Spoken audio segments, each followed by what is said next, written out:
So what I'd like to do now is I'd like to show you a little drawing I made that talks about the differences between a traditional dedicated hosting environment and a private cloud hosting environment, and can also illustrate how you migrate from one to the other. So what we have here in the first diagram on the left is your traditional hosting model. We start with the internet and we come into the data center providers, core edge routers.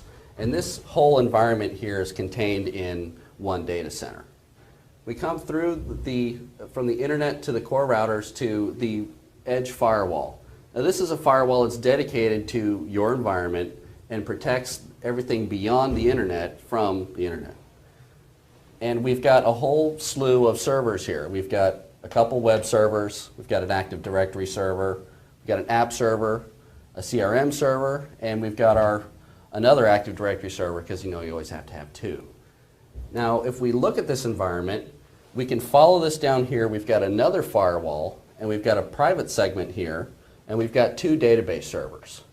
So this would be a good environment where you have high security concerns, say PCI, HIPAA, anywhere that you have to keep your database segregated. So this could be Oracle, this could be Microsoft SQL, any type of your large database environments where you have a clustered database. So if we look at this here, we've got our couple web servers. Now these two Active Directory servers, they're probably not doing a whole lot. This app server, it might be a little busy, but we've got two web servers taking some of the load for that. And we've got our CRM application. Let's say, for instance, in this case, the CRM application is only used by one department. It's low utilization. So we've got several servers here that are probably pretty well underutilized. So this is the type of environment where consolidating all of these servers is an excellent candidate for private cloud. So if we move over to this next diagram, we've got a very similar setup. We've got our internet coming into our data center through our core routers to our edge firewall. And then we've got these two boxes here. Now what we've got here, now we start getting into our private cloud. So our private cloud really encompasses a lot of the resources that are right inside of here. So we've got a couple of servers here, our private cloud servers. You could also look at these as hypervisors. We've also got some shared storage here.